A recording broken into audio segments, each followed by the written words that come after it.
लोग सभी को रामनवमी की भी हार्दिक शुभकामनाएं। जैसा कि आपको मालूम है कि भारतीय जनसंघ और 74 साल के अपने यात्रा को पूरा करने वाली राजनीतिक दल भारतीय जनता पार्टी और राष्ट्र के राजनीति और विकास पथ और अंतर्राष्ट्रीय स्तर पर भी दुनिया की सबसे बड़ी राजनीतिक दल आज भारतीय जनता पार्टी है। और भारतीय जनता पार्टी का स्थापना दिवस 6 अप्रैल को मनाया जाता है। 6 अप्रैल को भारतीय जनता पार्टी का स्थापना हुआ था, आज से 74 वर्ष पूर्व, जनसंघ काल के शुरुआत से। और भारतीय जनता पार्टी इस बार स्थापना दिवस के साथ साथ पखवाड़ा भी मनाने का काम करेगी। 6 अप्रैल 1980 में भाजपा की स्थापना श्रद्धेय अटल बिहारी वाजपेयी जी के नेतृत्व में हुआ था। और इन 45 वर्षों में श्रद्धेय अटल जी और माननीय प्रधानमंत्री श्री नरेंद्र मोदी जी के कुशल नेतृत्व में भारत एक विकसित राष्ट्र की ओर आगे बढ़ रहा है। 6 अप्रैल को स्थापना दिवस के अवसर पर बिहार के सभी जिला में और वहां के कार्यालय को भव्य रूप से सजाया जाएगा। और पार्टी के जो हमारा चिरंजीवी यात्रा है इतने लंबे समय का, उसका सभी जिला मुख्यालय पर हम लोग एक प्रदर्शनी भी लगाने जा रहे हैं कि कैसे जनसंघ काल से आज तक भारतीय जनता पार्टी तक का हमारा यात्रा कैसा रहा, उसकी एक प्रदर्शनी प्रत्येक जिला मुख्यालय पर लगेगी। और हम शांति और सौहार्द के साथ अपने इस पर्व को और रामनवमी पर्व को मनाने का काम करेंगे। और 6 एवं 7 अप्रैल को,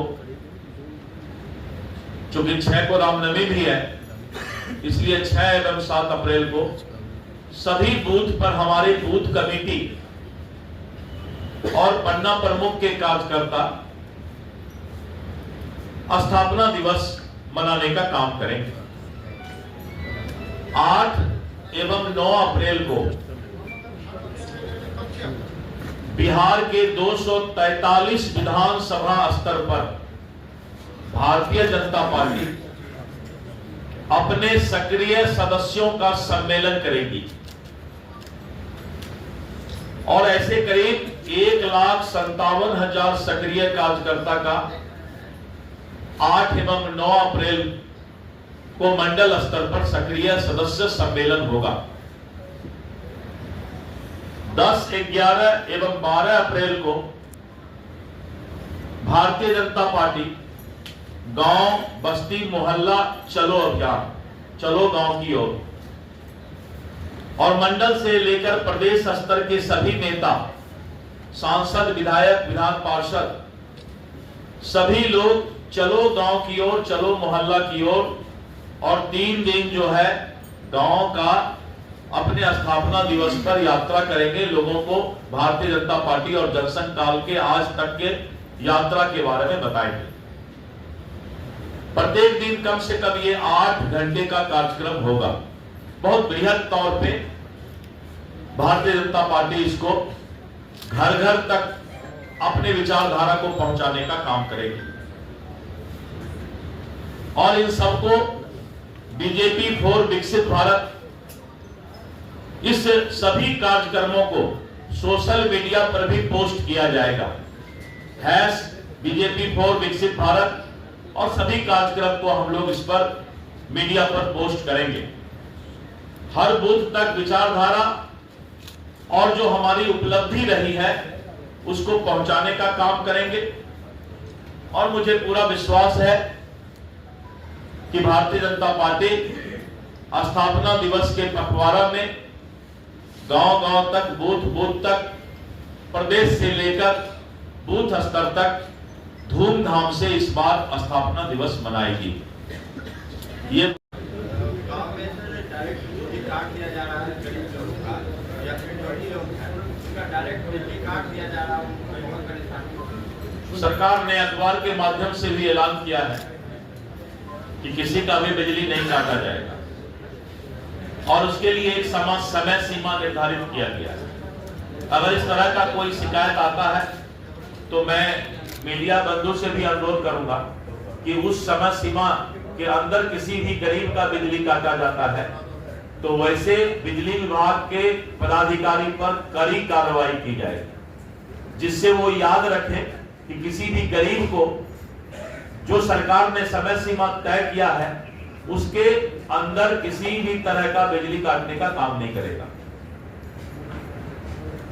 वक्फ बिल सर कल पारित हो गया है लोकसभा में, क्या कुछ कहेंगे? देखिए, वक्फ बिल के बारे में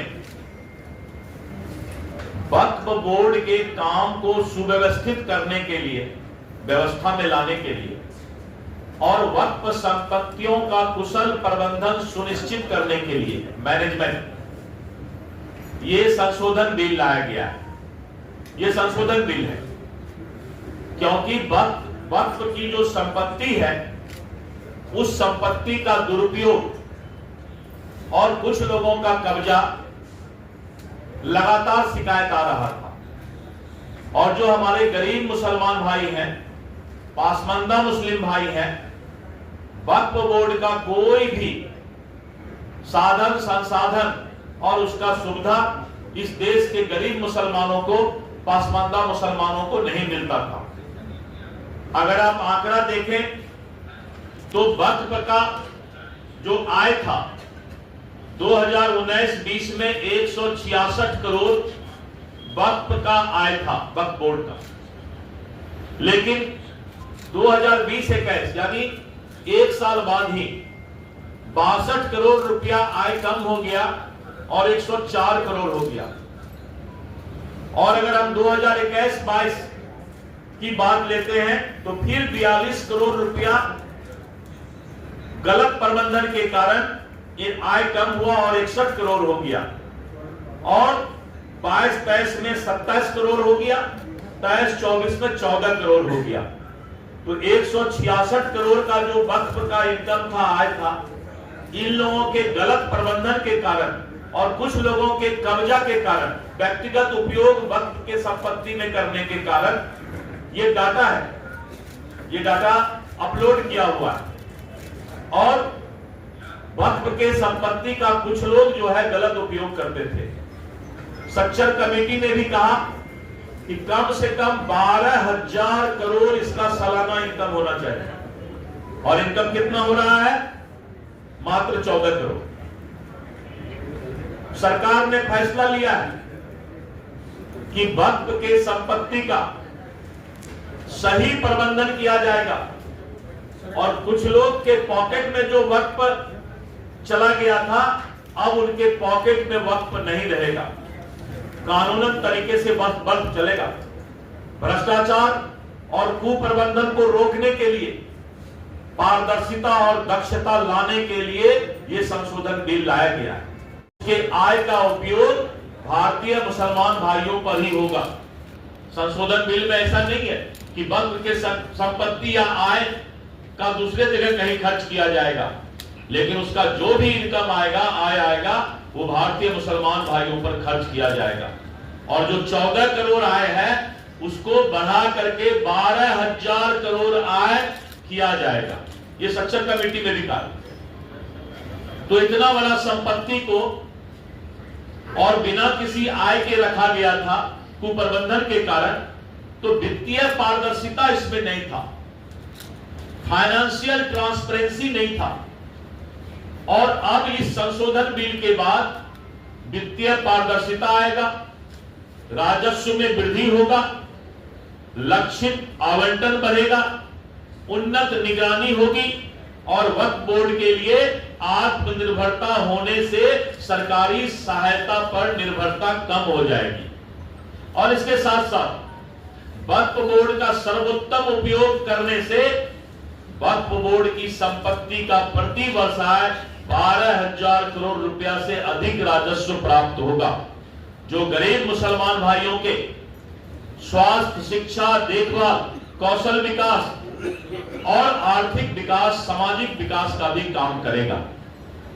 तो वक्फ पर गांव के सबसे अंतिम पंक्ति में बैठा हुआ गरीब अकलियत भाई, मुसलमान भाई का भी हक हो, ये संशोधन बिल वह अधिकार दिलाने का काम करेगा। भाजपा कमेटी कब तय करेगी? कमेटी कब तक बना लेंगे? किस चीज का कमेटी? आपत्ति कमेटी प्रदेश। अच्छा, अभी आप राजनीति इधर आ गए, अब वक्त पर पूरा हो गया ना।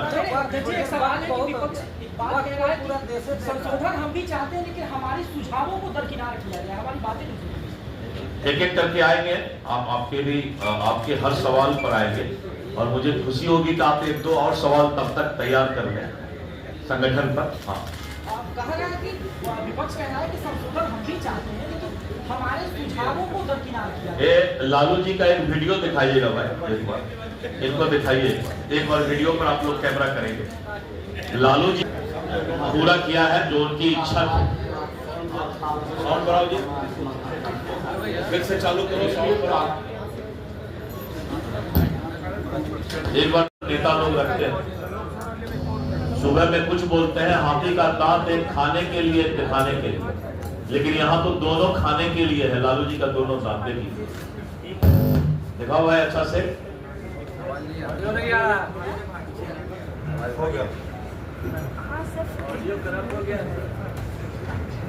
करने वाले लोग हैं, सब बेच दिया है। ऐसा नहीं है कि कोई खेती वाली जमीन है।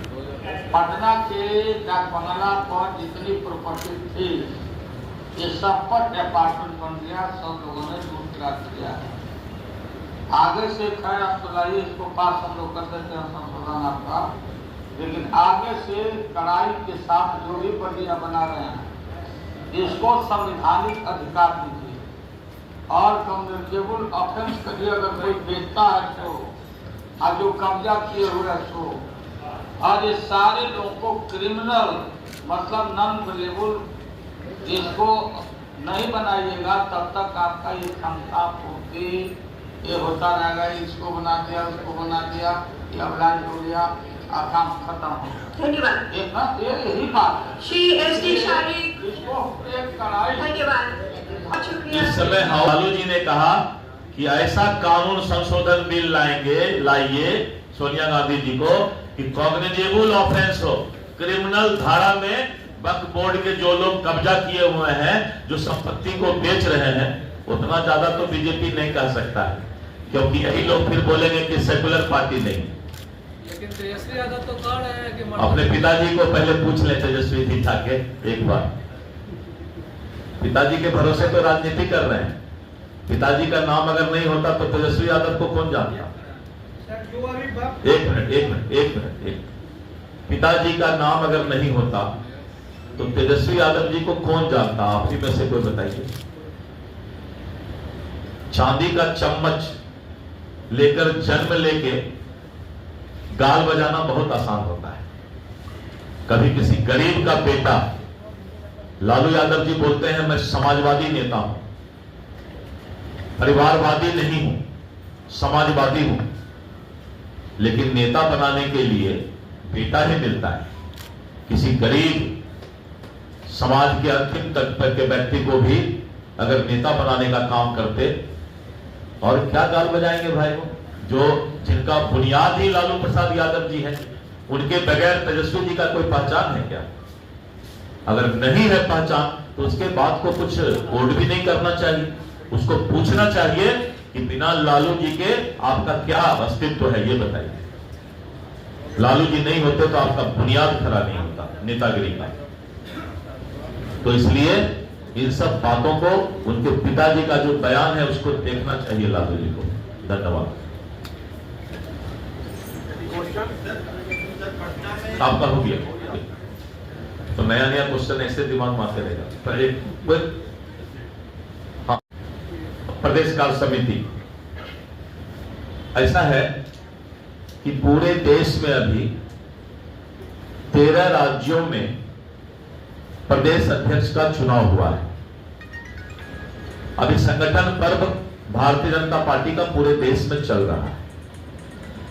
जब 19 राज्यों का प्रदेश अध्यक्ष का चुनाव हो जाएगा तो फिर राष्ट्रीय अध्यक्ष का चुनाव होता है।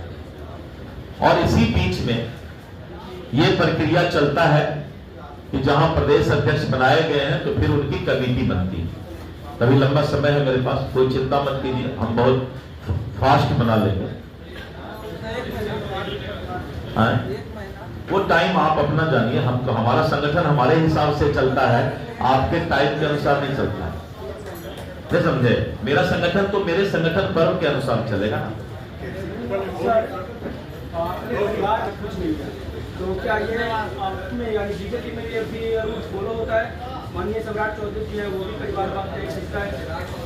चिराग पासवान के तमाम नेता है, सीताराम मांझी जी है। मैं अभी यहाँ पर भारतीय जनता पार्टी का प्रदेश अध्यक्ष बैठा हूँ। मैं भारतीय जनता पार्टी का प्रदेश अध्यक्ष बैठा हूँ, दिलीप जायसवाल। मेरे पिताजी कुछ नहीं थे। अब भाई मेरे पिताजी कुछ नहीं थे, फिर भी भारतीय जनता पार्टी किशनगंज से लाके बिहार के अंतिम छोर, जहां पर कश्मीर के बाद सबसे ज्यादा अकलियत भाई मुसलमान भाई रहते हैं। अगर किशनगंज आइए तब पता चलेगा कि क्या गंगा जमुनी का प्यार होता है हिंदू मुसलमान का। मैं उस जगह से चुनाव जीत के आता हूं 18 वर्षों से, और हमारा वोटर जो है हमारे मुसलमान भाई ही। मैं रमजान के महीना में चुनाव जीतता हूं जी, तो पार्टी ने खोज के लाया है। मेरे पिताजी कुछ नहीं थे, मेरे पिताजी को कोई जानते भी नहीं होते। इसमें से अगर कोई जानते हैं तो हाथ उठा सकते हैं। चलिए जिनको जानते हैं तो बाद में बताएंगे। आज तो दिलीप जायसवाल आपके सामने।